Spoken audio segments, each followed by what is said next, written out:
Salam sejahtera Malaysia, terima kasih kerana menonton video-video dalam channel ini. Sebelum kita mula, jangan lupa untuk tekan tombol subscribe, share, like dan komen. Let's go! Salam sejahtera dan salam perpaduan kepada seluruh rakyat Malaysia. Berita seterusnya, Datuk ditahan bersama RM38 juta wang tunai, emas 200 kg. Berita penuh, pihak berkuasa merampas wang tunai lebih RM38 juta, emas 200 seberat lebih 200 kg, bernilai lebih RM60 juta dan 17 kereta mewah daripada pengedar filem bergelar Datuk yang ditahan atas dakwaan pengubahan wang haram awal minggu ini. Kes berkenaan disiasat di bawah Akta SPRM 2009, Akta Pencegahan Pengubahan Wang Haram, Pencegahan Pembiayaan Keganasan dan Hasil daripada Aktiviti Haram 2001, Akta Percukaian 1967 dan Akta Kastam 1967. Dalam satu kenyataan, Ketua Pesuruhjaya SPRM Azam Baki berkata, rampasan berkenaan adalah hasil operasi pasukan petugas agensi-agensi penguatkuasa Malaysia Multi Agency Task Force MATF yang diketuai oleh SPRM. Operasi pada Isnin itu melibatkan seramai 315 pegawai dan anggota daripada 6 agensi serta dijalankan di 34 lokasi sekitar Kuala Lumpur dan Selangor. Operasi itu dijalankan dengan kerjasama 6 agensi penguatkuasaan lain, iaitu Polis Diraja Malaysia PDRM, Jabatan Imigresen Malaysia JIM, Jabatan Kastam Diraja Malaysia JKDM, Bank Negara Malaysia BNM, Lembaga Hasil Dalam Negeri LHDN dan Cyber Security Malaysia CSM. Operasi yang diberi nama OP82S merupakan kes pertama yang dijalankan di bawah pasukan petugas MATF yang dipengerusikan oleh Peguam Negara menurut kenyataan itu.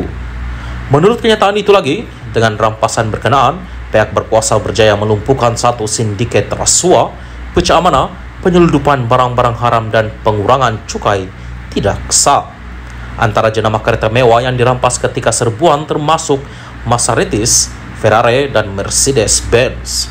Semalam Malaysia kini melaporkan SPRM menahan 2 ahli perniagaan terkenal dalam pengedaran filem dari India dan membawa masuk artis dari negara itu untuk membuat persembahan di Malaysia.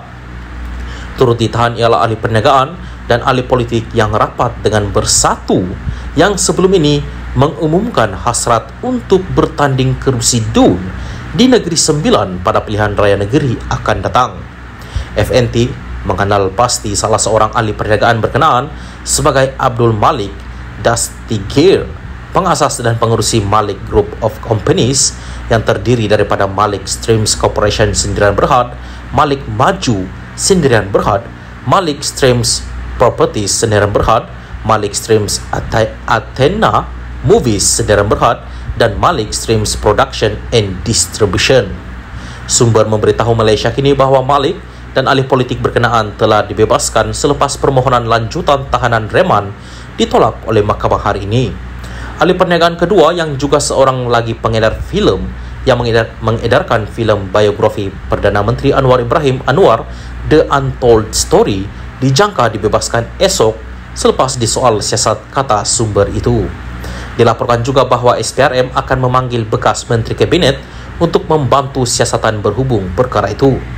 Sumber itu memberitahu Malaysia kini bahawa agensi itu masih belum memanggil menteri berkenaan untuk disoal siasat. Desta awal hari ini mengenal pasti bekas menteri itu sebagai M. Saravanan yang menafikan sebarang pengetahuan mengenai perkara itu.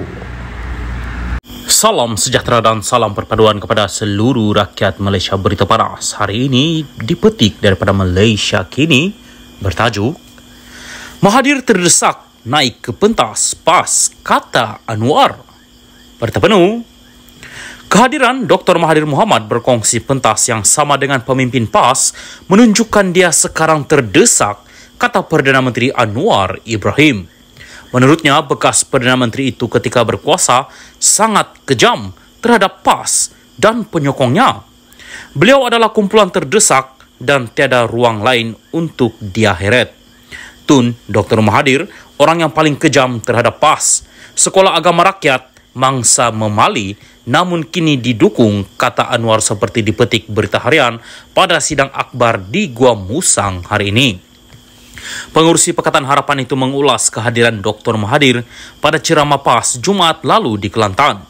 Untuk rekod, tragedi memali merujuk kepada perselisihan antara penyokong PAS dan pendakwa Ibrahim Mahmud atau lebih dikenali sebagai Ibrahim Libya dengan pihak polis di Baling Kedah. Pertembungan antara mereka menyebabkan 14 orang awam termasuk Ibrahim dan 4 anggota polis terbunuh. Dr. Mahathir ialah Perdana Menteri ketika itu. Pada masa lalu, PAS mempersalahkan Mahathir berhubung apa yang berlaku. Manakala bekas Perdana Menteri itu pula mendakwa ia sebenarnya adalah kesalahan Hadi yang didakwa meniupkan keganasan melalui amanat Hadi pada 1981. PAS mendakwa operasi Angkara dilancarkan pihak keselamatan ketika itu bermotifkan politik bagi membendung pengaruh Ibrahim yang luas dalam pengikut PAS. Anggota PAS yang terkorban dianggap syahid oleh PAS.